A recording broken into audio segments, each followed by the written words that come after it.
지난주 수요 예배 시간에 우상 숭배에 대해서 함께 말씀을 나눴습니다. 잠깐 요약해서 말씀을 드리자면 이 우상 숭배의 근본적인 뿌리는 자아 숭배이기 때문에 타 종교나 무속을 가지는 것만이 우상 숭배가 아니라 우리 교회 다니는 사람들의 마음 속에도 우상이 자리 잡을 수 있다고 말씀을 드렸습니다. 왜냐하면 인간의 자아가 비대해지고 강해지게 되면 결국 자신의 뜻과 자신의 소원과 계획을 하나님의 뜻과 하나님의 말씀보다 더 우선시 여기기 때문입니다. 그래서 하나님께서는 사무엘상 15장 23절에 이렇게 말씀하셨습니다. 하나님의 말씀을 거역하는 것은 점치는 죄와 같고 고집 부리는 것 완고한 것은 우상을 섬기는 죄와 같습니다 라고 말씀하셨습니다. 그러기에 자아가 비대해지고 자아가 강한 사람에게는 자신도 모르는 사이에 우상이 있는데요. 그 우상이 있는 사람들에게서 나타나는 특징 4가지가 있습니다. 첫 번째는 주객이 전도된다는 겁니다. 우리 마음의 보좌에 왕의 자리에 하나님이 계셔야 되는데 하나님을 그 자리에서 끌어내리고 오히려 하나님께서 우리를 살리시고 지키시기 위해서 주신 수많은 복들 중에 우리가 원하고 필요한 것을 그 첫 번째 우상의 자리에 올려놓습니다. 그리고 하나님을 그 밑에 둠으로 말미암아 우리가 첫 번째 올려놓은 성공이나 재물이나 자녀나 이것들을 위해서 하나님을 도구로 전락시키는 거죠. 그래서 로마서 1장 25절에도 말씀 나오다시피 사람들은 창조주 대신에 피조물을 숭배하고 있습니다 라고 되어 있는 것입니다. 두 번째 우상 숭배의 특징은 우상은 우상을 섬기는 사람의 수준을 못 넘어섭니다. 왜냐하면 사람이 우상을 만드는데 그것은 자기 자아의 두려움이나 결핍 또한 탐욕, 욕심을 투영시키기 때문입니다. 그러니 사람이 자기의 두려움과 결핍과 욕심을 채우기 위해서는 자기가 납득하는 방식으로 자기가 쉽게 만족하는 방식으로 자기가 쉽게 이해하는 방식으로 우상을 만들어냅니다. 그래서 언제나 우상은 쉽고 속이 시원합니다. 그러나 하나님을 믿는 것은 그렇지 않죠. 왜냐하면 하나님은 우리 수준보다 훨씬 크시는 분이시기 때문에 하나님의 손바닥 아래에 있는 사람은 인생 쉽지 않습니다. 세 번째로 우상은 확장성이 있습니다. 아까도 말씀드렸다시피 우상이라고 하는 것은 우리 자아의 투영이기 때문에 우리의 자아는 언제나 확장 의지를 갖고 있죠. 계속해서 넓혀가기를 원합니다. 그러니 우상도 계속 확장 의지를 갖고 있습니다. 그래서 골로새서 3장 5절에 보시면 탐심은 우상 숭배다라고 말씀하셨습니다. 즉 사람 속에 우상이 생기게 되면 그 우상에게 사로잡히게 되고 자신도 모르게 미친 듯이 거기에 끌려갈 수밖에 없습니다. 그래서 결국 어떻게 되겠습니까? 네 번째 우상 숭배의 특징은 결국 우상이 우리의 생명력을 빨아먹고 우리를 죽입니다. 왜냐하면 우상은 다 헛된 것입니다. 계속해서 뭔가 있을 줄 알고 찾아가다 보면 아무것도 남지 않죠. 그래서 하나님께서 아담과 하와에게 동산에 있는 모든 실과는 주셨지만 동산 중앙에 있는 선악과를 따먹지 말라. 그 선악과를 따먹는 순간에 반드시 죽으리라. 즉 자아를 숭배하고 자아를 가장 귀하게 여기는 것, 그것은 바로 죽는 행위다라고 말씀하신 것이죠. 그래서 예수님께서는 이 우상으로 인해서 우리가 죽거나 다치거나 또한 믿음이 떨어지지 않게 하시기 위해서 우리를 살리시고 거룩하고 흠없게 하시기 위해서 우리 평생에 우리 자아 깊숙이 숨어있고 기생하고 있는 그 우상을 들춰내실 뿐만 아니라 그 우상과 싸우시는 것입니다. 그래서 우리의 성화의 과정이라는 것이 사실은 우리의 자아 깊숙한 곳에 덕지덕지 붙어있는 수많은 우상들을 분별해내고 들춰내서 싸우시는 일을 하시는 거죠. 우리가 신앙생활하면서 해야 되는 게 무엇이겠습니까? 우리가 우리 우상을 스스로 제거할 수 없습니다. 하나님 앞에 우리의 자아 깊은 내면을 드려야 됩니다. 그래서 성령으로 말미암아 예수님께서 우리의 우상들을 다 깨뜨리시고 제거하시고 성령으로 채우실 수 있도록 하셔야 됩니다. 여러분 신앙생활 만만치 않습니다. 왜냐하면 한 번 신앙생활 잘했다고 해서 끝까지 가는 것도 아니고요. 또한 우리가 살고 있는 이 현실이 온전히 하나님을 섬기도록 그냥 우리를 놔두지 않기 때문입니다. 우리의 문화가 그렇고 우리가 사는 터전이 그렇습니다. 여러분 우리 인간은 혼자 살지 않고 함께 삽니다. 가족을 이루고 또 지역을 이루고 민족을 이루죠. 그래서 공동체에 소속이 돼서 공동체를 이루며 사는데요. 보면 그 공동체와 집단 안에만 공유되고 이해되는 독특한 문화, 생활 양식, 가치관 같은 것들이 있습니다. 그래서 가정 안에서는 가풍이라고 부르고, 민족에게서 나타나면 민족성이라고 부르고, 지역에서 나타나는 걸 지역색이라고 하죠. 근데 이런 가풍과 지역색과 민족성이라고 하는 것은 어느 날 하루 아침에 생겨나는 것이 아니라 오랜 세월 동안 누적되고 형성됩니다. 그러기에 그 공동체와 그 집단 안에 소속된 사람들은 그 가치관, 문화, 행동 양식이 무엇인지에 대해서 설명하지 않아도, 책에 써놓고 보여주지 않아도 다 같이 공유하고 이해되는 것이지요. 예를 들어 보겠습니다. 여러분, 군대 가면 가장 많이 듣고 가장 많이 하는 소리가 있습니다. 그게 뭔지 아십니까? 너 개념 없네, 너 개념 없다, 이런 소리 굉장히 많이 합니다. 근데 참 신기한 것은 그 개념이 무엇인지 제대로 설명할 수 있는 사람은 아무도 없고, 무엇인지 아직까지도 밝혀지지 않았다는 겁니다. 그도 그럴 것이 이 군대에서 말하는 개념이라고 하는 것은 대한민국 국군이 창설된 그 시점부터 지금까지 군대에서 벌어지는 그 모든 것이기 때문입니다. 생활 양식, 가치관, 명령 체계, 모든 게 개념입니다. 그러니 개념을 그두고도 설명할 수 없습니다. 그리고 쉽게 이해되지도 않습니다. 근데 참 희한한 것은 그 누구도 알 수 없고 설명할 수 없는 그 군대에서 말하는 개념이 고참으로부터 몇 번 혼나고 갈굼당하고 너 개념 없냐 소리 몇 번 들으면 개념이 쑥 들어옵니다. 그래서 그 개념이 무엇인지를 이제 알게 되죠. 그래서 군대 가서 보면 자대 배치 받은 지 한 달밖에 안 되는 신병이 이제 곧 자대 배치 받은 신병한테 너 개념 없네 그 소리 하고 있습니다. 이렇게 그 사람들이 가진 가치관, 세계관, 문화, 행동 양식이라고 하는 것은 그 공동체와 집단만이 공유하고 있는 독특한 것입니다. 그런데 그 공동체와 집단이 가지고 있는 세계관, 가치관, 문화, 행동 양식, 정신, 이런 것들이 좋은 것도 참 많지만 자아 숭배 또한 우상 숭배적인 측면도 굉장히 많습니다. 그래서 그 공동체와 집단 안에 들어가면 내가 원하지 않든 원하든 그 자아 숭배적인 가치관, 문화가 우리에게 지대한 영향을 미칠 뿐만 아니라 그것에 동참하여 부추김을 당하고 이끌림을 당하게 됩니다. 여러분, 우리나라 사람들이 다른 나라 사람들과 비교했을 때 독특하게 가지는 민족성이 하나 있죠. 자녀 교육열입니다. 그래서 우리나라 사람들이 있는 곳이라면 어느 곳에나 학원과 과외와 사교육이 참 많습니다. 그래서 어느 젊은 부부가 사교육이 싫어서 미국으로 이민을 갔는데 가서 보니까 거기에 사교육하는 데가 더 많았다는 거 아닙니까? 왜 한국 사람들이 모여드는 곳에는 이렇게 사교육과 과외, 학원이 많을까요? 우리나라 사람들이 가지고 있는 자녀를 교육시켜야 된다는 열망과 가치관 때문이죠.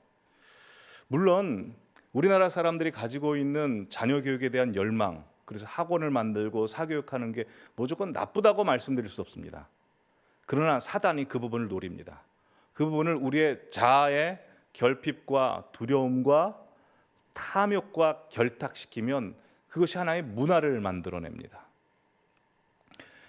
얼마 전에 한국교육개발원에서 부모님들을 대상으로 왜 사교육을 시키는지 설문조사를 했습니다. 조사 결과를 보시면 이렇습니다. 1위가 남들이 하니까 불안해서 26.4%, 2위가 남들보다 앞서 나가기 위해 25.4%, 3위가 학교보다 높은 수준의 공부를 위해 17.2%입니다. 거의 70%입니다.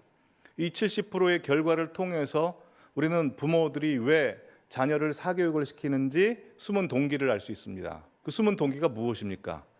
남들과 비교해서 그렇죠. 내 자녀가 남의 자녀보다 뒤떨어지는 게 너무 두렵기 때문입니다.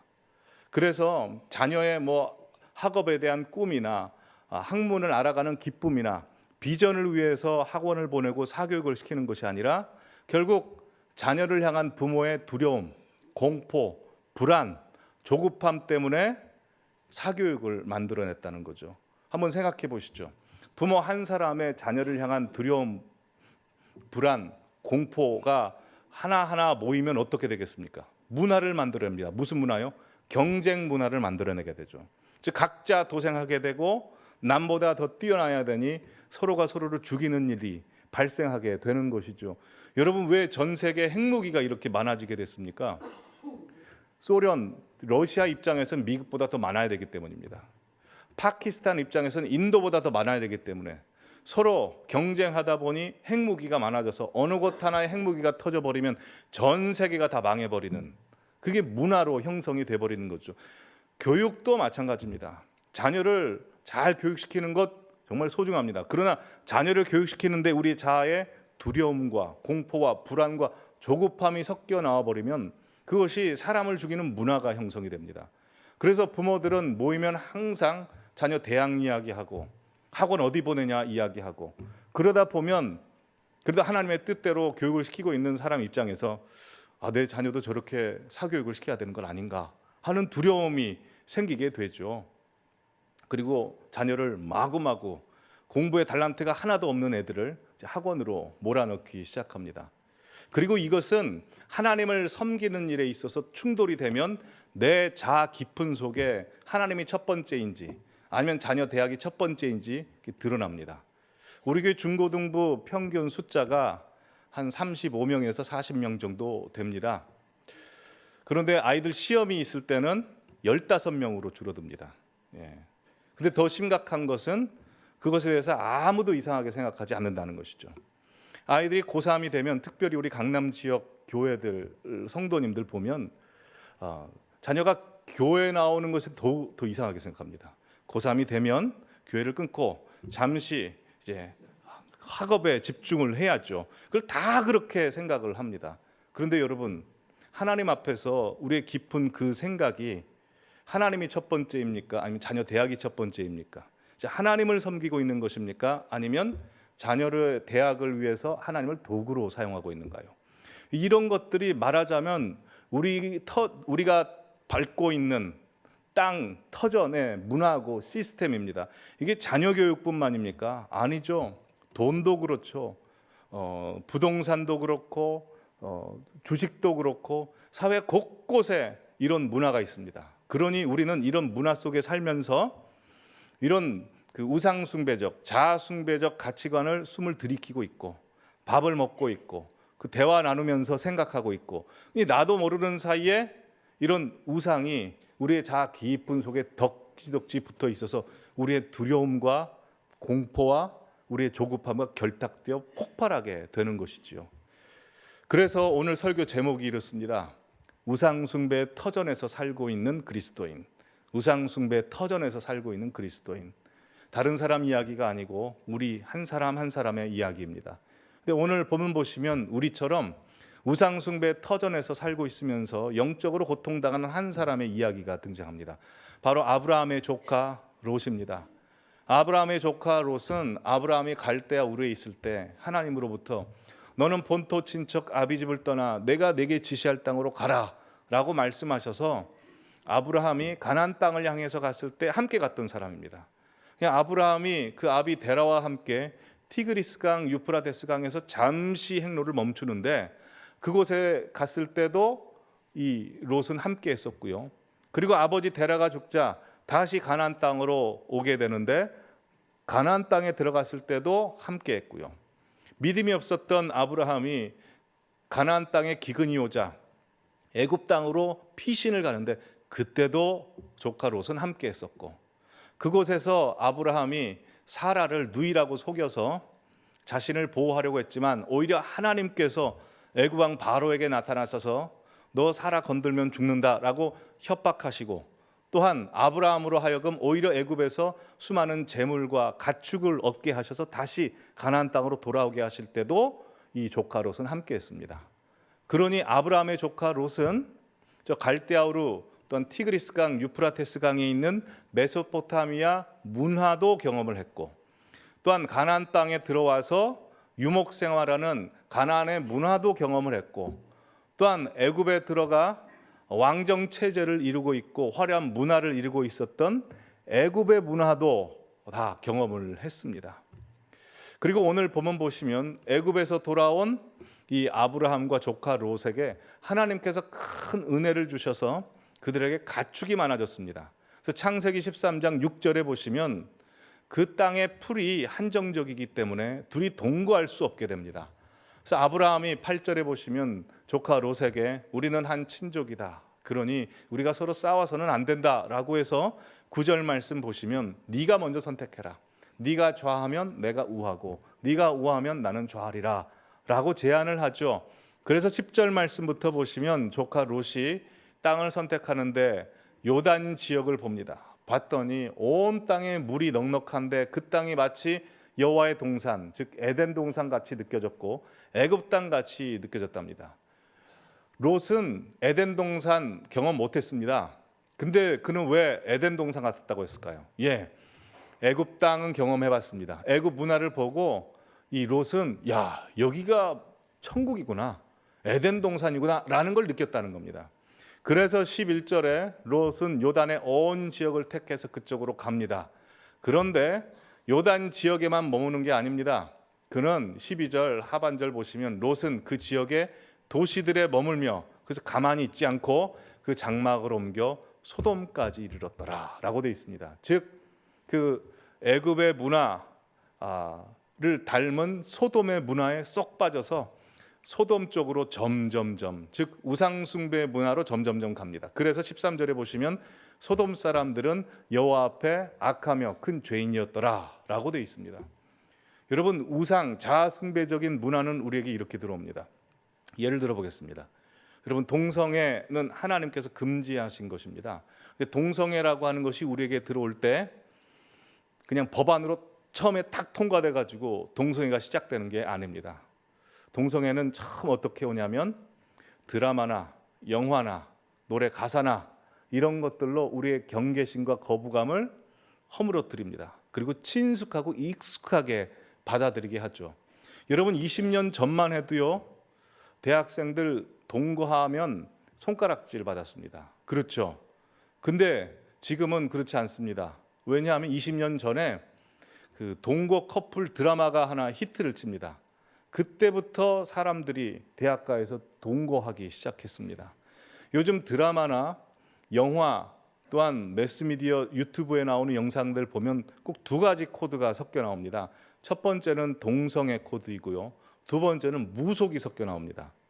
그래서 무속이든 동성애든 그냥 우리의 옆에 있는 삶으로서, 문화로서 그냥 받아들이게 되고 우리가 무장 해제되게 되는 것이죠.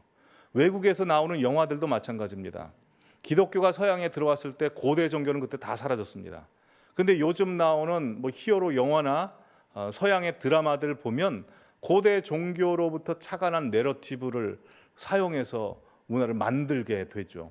그러니 그걸 보는 사람들이 점차 그 세계관과 생각이 허물어지게 되고 받아들여지게 되고 젖어들게 됩니다. 그래서 나중에는 자기가 거기에 빠져 있는지도 모르고 무엇이 옳고 그른지도 모르고 그 사람과 그 문화에 완전 젖어듭니다. 그래서 오늘 본문 창세기 19장 1절 말씀 보시면, 창세기 19장 1절 말씀 보여주시면 하나님께서 롯과 그 가정을 구원하시기 위해서 소돔성으로 두 천사를 보내시는데 보니까 롯이 소돔 성문에 앉아 있다라고 되어 있습니다. 소돔 성문 앞에 앉아 있었다는 것은 그 땅의 지도자격이 되어 있다는 것입니다. 즉 소돔성의 시민권을 가진, 영주권을 가진 사람이 되었다는 것입니다. 여러분, 우리도 그럴 수 있습니다. 이 세대를 분별하지 않고 그냥 세대가 주는 매스미디어의 양식을 먹고 그냥 끌려가다 보면 나도 모르는 사이에 이 땅의 시민권을 가진 사람이 될 수 있습니다. 이런 말이 있습니다. 노예 생활 오래 하면 노예에서 해방되기보다는 그냥 나에게 좋은 주인을 원한다 라는 말이 있죠. 이 시대 문화, 사단이 그렇게 하고 있습니다.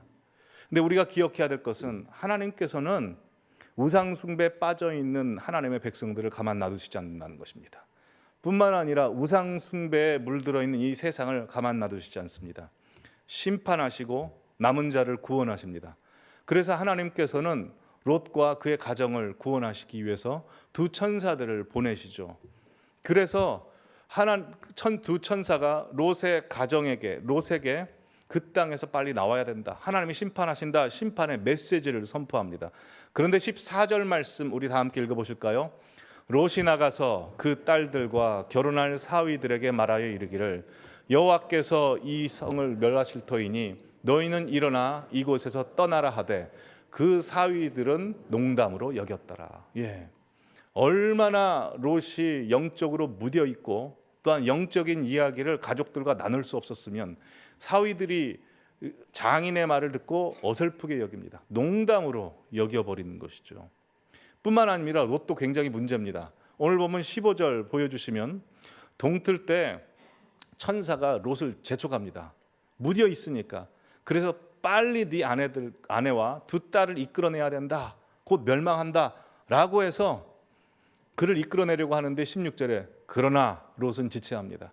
여러분 한번 사단이 깃든 세계관과 가치관, 문화 속에 탁 사로잡히게 되면 내가 그걸 모릅니다. 거기서 빠져나올 수가 없는 것이죠. 근데 하나님께서 어떻게 하십니까? 그 사람들이 즉 천사가 롯의 손과 아내의 손과 두 딸의 손을 잡아 인도하여 성 밖에 두니 여호와께서 그에게 자비를 더하심이라. 예, 그들을 어떻게 데리고 가셨겠습니까? 손을 잡고 욕을 하고 협박을 해서 무섭게 해서 그냥 데리고 가게 하신 겁니다. 근데 이렇게 하나님의 압도적인 은혜로 말미암아 구원해 내시는데 19절 말씀 보시면 롯의 아내가 어떻게 되냐면 말씀 보여주시죠. 예, 26절에 롯의 아내는 소돔성을 바라봅니다. 그리고 소금 기둥이 되어버리죠. 예, 한 집안의 어머니가 굉장히 중요합니다. 어머니가 믿음으로 서 있을 때 가장도 그렇고 자녀들도 온전히 믿음으로 서 있을 수 있죠. 근데 롯의 아내 자체가 소돔 문화에 우상 문화에 싹 빠져드니까 가정을 바로 세우지 못했죠. 그래서 오히려 자기가 선두에서 그 소돔 문화를 바라보다가 소돔 그 자체가 돼버렸습니다. 그 문화가 됐습니다. 뿐만 아닙니다. 31절 32절 보시면 두 딸들이 살아나왔는데 우리의 대를 누가 잇냐라고 해서 32절에 우리가 아버지에게 술을 마시게 하고 동침해서 우리 아버지로 말미암아 후손을 잇자라고 해서 근친상간을 해버립니다. 그들이 근친상간이 옳은 일인지 나쁜 일인지 악한 일인지 이런 개념 자체가 없었다는 겁니다. 왜요? 문화를 통해서 그들의 가치관을 사로잡았기 때문에 그렇습니다. 여러분 우리 시대가 그런 거 아닙니까? 지금 우리가 살고 있는 시대가 더더욱도 그렇습니다. 특별히 우리 강남 땅이 그렇지 않습니까? 자녀 교육에 대한 열망 때문에 하나님보다 자녀 교육을 더 우선시 여길 때가 있고 돈과 또한 땅과 부동산 때문에 하나님보다 그것을 더 섬길 수 있습니다. 그러기에 이 시대에 살아가는 특별히 우리 교회 나오시는 성도님들 한 분 한 분은 정말 치열한 영적 전투 가운데 살아 나오신 것입니다. 쉽지 않은 터전에서 살아오신 것이죠. 여러분 그러나 우리가 기억해야 될 것은 죽은 물고기는 소금에 절여지지만 살아있는 물고기는 소금기 가득한 바닷물에 있어서도 소금에 절여지지 않는다는 것입니다. 그러기에 우리가 이 시대 가운데 살아있으면 아무리 우상의 가치관, 세계관이 온다 할지라도 우리가 젖어들지 않을 수 있습니다. 자, 그러기에 남은 시간 동안 이 바벨론 문화, 애굽 문화, 우상의 문화 속에 가치관 속에 살고 있는 우리가 이 우상의 가치관에 물들지 않고 살기 위해서는 어떻게 해야 되는지 오늘 두 가지로 함께 말씀을 나누겠습니다. 첫 번째는 하나님의 약속을 받고 그 약속대로 따라가는 사람 곁에 머무시기 바랍니다. 하나님의 약속을 받고 하나님의 약속대로 사는 사람을 항상 곁에 두시고 그 사람을 따라가고 그 자리에 가시기 바랍니다. 여러분 오늘 본문에 있는 롯은 하나님으로부터 직접 약속을 받은 사람은 아닙니다. 그렇죠? 하나님의 약속을 받은 사람은 롯의 삼촌 아브라함입니다. 근데 약속을 받은 아브라함을 조카 롯이 따라갔을 때는요, 희한하게도 하나님이 아브라함에게 복을 주시면 덩달아 롯도 복을 받고요, 하나님이 아브라함을 지켜주시면 덩달아 롯도 지킴을 받았습니다. 그래서 이런 말이 있습니다. 파리가 말꼬리에 붙어 있으면 천리를 간다. 인터넷에 조사를 해보니까 파리가 갈 수 있는 거리가 한 10km에서 15km 된다고 하더라고요. 근데 10km에서 15km밖에 날아갈 수 없는 파리가 400km를 갈 수 있는 말꼬리에 딱 붙어 있으면 그냥 가는 거죠. 예. 여러분 그러기에 성도님들 가운데 나는 믿음도 없고 봐서 나는 아무것도 없다면 여러분 옆에 하나님의 약속을 받고 그 약속대로 따라가는 사람 옆에 있으시기 바랍니다. 덩달아 은혜를 받습니다. 여러분, 요셉이 애굽 땅에 거합니다. 종으로. 그때 하나님께서 요셉에게 복을 주실 때 누구도 덩달아 복을 받습니까? 주인인 보디발도 덩달아 복을 받습니다. 여러분, 신앙생활이라고 하는 것은 자리 싸움입니다. 우리가 도마를 의심 많은 도마라고 하죠. 왜 도마를 의심 많은 도마라고 할까요? 다른 제자들보다 믿음이 없어서 그럴까요? 그렇지 않습니다. 다른 제자들도 믿음 없었습니다. 부활하신 예수님께서 10명의 제자들에게 나타났을 때 그 자리에 도마가 없었습니다. 그래서 도마는 부활하신 예수님을 믿지 못해서 의심 많은 도마라고 했죠. 이 다른 제자도 예수님을 보고 부활하셨다는 걸 믿었습니다. 그래서 예수님께서 다시 한번 제자들이 있는 곳에 나타나셔서 도마 있을 때 나타나셔서 그에게 창자국 또한 손에 못자국 다 보여주시는 건 아니겠습니까? 여러분, 그러기에 이 자리가 굉장히 중요합니다. 오순절 성령 강림 사건 때 120명이 성령 체험했습니다. 그들이 왜 성령 체험했습니까? 그냥 그 자리에 있었기 때문입니다. 더 잘났고 못났고가 아닙니다. 그러기 여러분, 우리 교회 항상 머무시기 바랍니다. 우리 교회 하나님의 약속이 있고 하나님의 임재가 있고 하나님의 은혜가 있고 하나님의 약속받은 수많은 성도님들이 있습니다. 여기 나오시면 하나님께서 성도님들에게 덩달아 지키시고 보호해 주시고 인도하시는 역사 있을 줄 믿습니다. 어떤 분이 이렇게 이야기하더라고요. 이 교회에서 자리를 보면 앞자리는 금자리랍니다. 은혜를 가장 잘 받을 수 있는 자리. 중간 자리는 은자리라고 합니다. 은혜를 중간만큼 받을 수 있는 자리. 저 뒷자리를 잠자리라고 하더라고요. 물론 저희 교회에 나오시는 성도님들 뒷자리에 계신 분들도 다 주무시지는 않습니다. 근데 우리가 은혜 받는 자리에 항상 사모하며 나가셔야 됩니다. 기도하는 자리에 나가셔야 내가 보호받게 됩니다. 왜냐하면 나를 보호할 수 있는 건 내가 보호하는 것이 아니고 내 의지가 보호할 수 있는 것이 아니라 하나님의 성령의 능력과 영혼의 말씀이 우리를 보호하기 때문입니다. 날마다 하나님 말씀 앞에 하나님의 성령이 내려지는 기도의 자리로 나오시기를 바랍니다. 그럼 주님께서 이 자리에 있는 모든 분들을 지키시고 보호하실 줄 믿습니다. 오늘 본문 보시면 창세기 19장에 이 조카 롯이 소돔 문화에 다 젖어 살았지만 그를 살려주십니다. 왜요? 19장 29절 말씀 함께 읽어보실까요? 하나님이 그 지역의 성을 멸하실 때 곧 롯이 거주하는 성을 엎으실 때 하나님이 아브라함을 생각하사 롯을 그 엎으시는 중에 내보내셨더라. 예, 하나님께서 26년 전에 성도님들 영혼 지키시려고 이곳에 교회를 세우시고 또한 이곳을 바라보고 계십니다. 이곳을 생각하고 계십니다. 그러니 이곳에 나오시면 성도님들의 영혼이 보호받고 또한 세속에 물들지 않을 줄 믿습니다. 근데 남들이 은혜 받은 것 그냥 덩달아 따라가는 것을 여러분 절대 그치시면 안 됩니다. 여기서 더 나아가셔야 됩니다. 두 번째, 우리가 세상에 물들지 않기 위해서는 하나님의 보내심 받은 자로서 뜻을 정하시기 바랍니다. 하나님 보내심을 받았다는 뜻을 알고 그 뜻을 아는 사람으로서 뜻을 정하며 사셔야 됩니다. 여러분, 아브라함의 조카 롯은 믿음의 아버지, 조상 아브라함의 믿음을 받습니다. 그러니 믿음의 사람과 함께 했을 때 하나님이 어떻게 역사하시고 어떻게 보호하시고 하나님의 능력이 무엇인지를 봤습니다. 그러니 그 영적 거장과 함께 했던 롯도 어땠겠습니까? 그도 덩달아 믿음이 있었겠죠. 근데 그 믿음이 있었던 롯이 소돔과 고모라에 가자마자 다 무너져 버렸습니다. 왜 그랬을까요? 하나님께서 소돔과 고모라 성에 그들을 보낸 뜻을 몰랐습니다. 알지를 못했습니다. 여러분, 소돔과 고모라의 문화, 우상의 문화가 있으면 우리가 그냥 다 피하고 그냥 다 막고 하지 말아야 됩니까? 과외도 안 시키고 학원도 안 보내고 그래야 됩니까?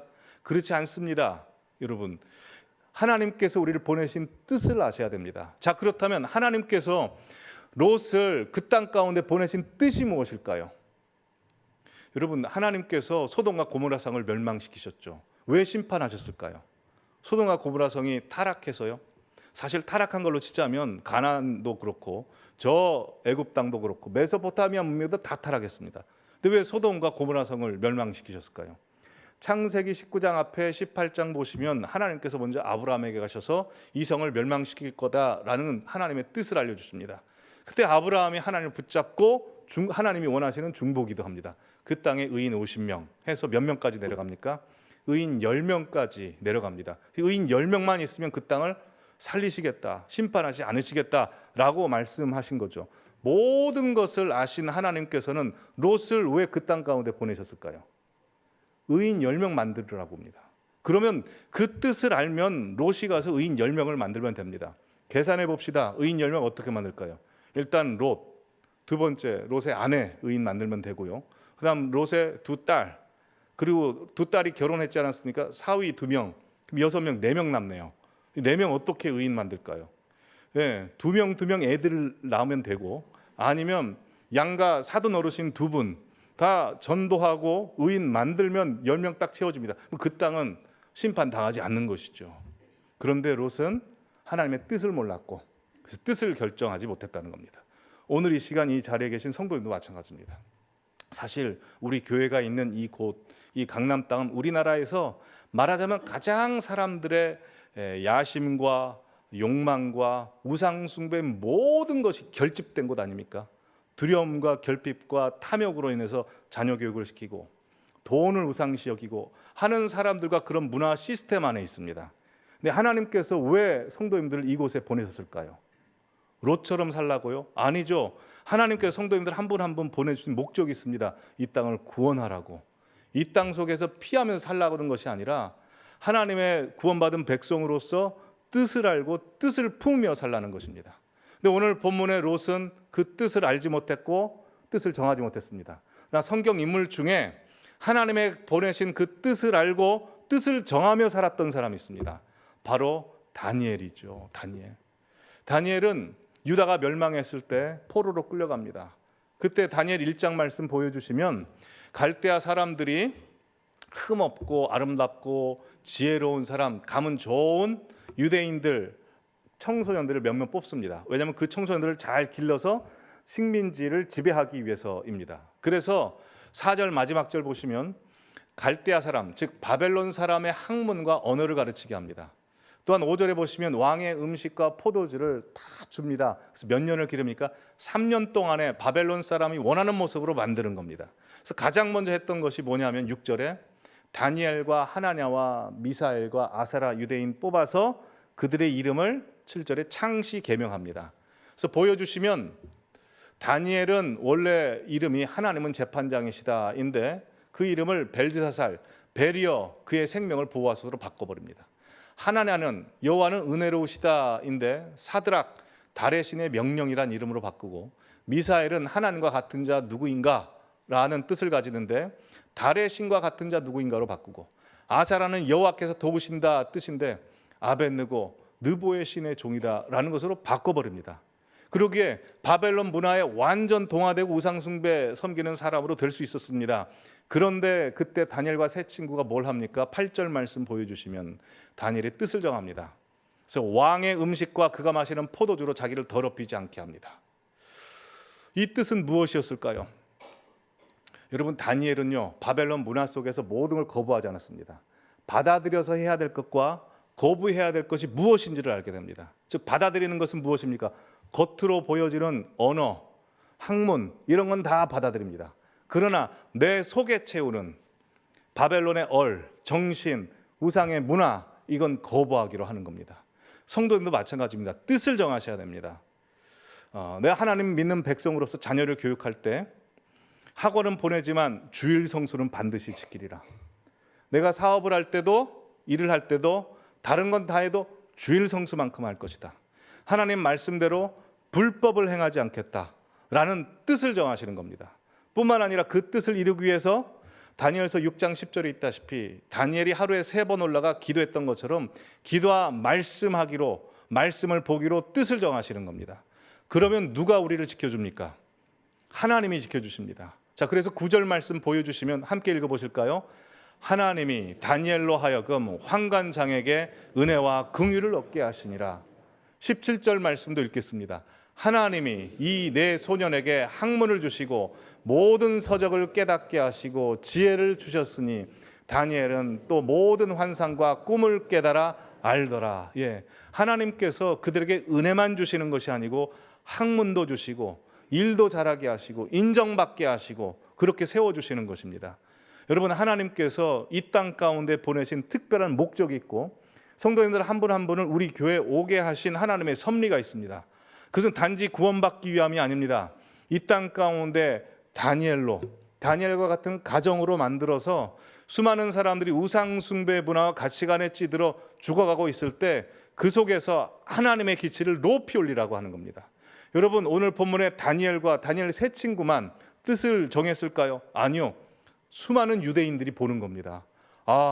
뜻을 정하고 살았을 때 하나님이 이렇게 지키시고 보호하시고 인도해 주시구나 해서 점점점 바벨론 포로였던 유다인들 중에 남은 자 중에 하나님 앞에 헌신하는 사람들이 많아지게 되는 것이죠. 하나님께서 그런 사명들을 성도님들 한 분 한 분에게 주셨습니다. 하나님께서 우리 성도님들 모두에게 이사야서 42장 6절부터 8절의 말씀을 주십니다. 우리 함께 읽어보실까요? 시작. 나 여호와가 의로 너를 불렀은즉 내가 내 손을 잡아 너를 보호하며 너를 세워 백성의 언약과 이방의 빛이 되게 하리니 내가 눈먼 자들의 눈을 밝히며 갇힌 자를 감옥에서 이끌어내며 흑암에서 앉은 자를 감방에서 나오게 하리라. 나는 여호와이니 이는 내 이름이라. 나는 내 영광을 다른 자에게 내 찬송을 우상에게 주지 아니하리라. 여호와의 이름과 영광을 누구에게 주십니까? 성도님들 한 분 한 분에게 주십니다. 그리고 하나님의 언약과 이방의 빛이 되게 하심으로 말미암아 주변의 수많은 눈먼 자들을 주님 앞에 돌아오게 하실 것입니다. 그러니 이 시간 하나님 앞에 뜻을 정하십시오. 부름받아 나선 이 몸 주님 앞에 아고글짝 빈들에도 소돔 고모라에도 복음 들고 가겠습니다 라고 고백하시면서 나아가시겠습니다. 우리 함께 찬송하겠습니다.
주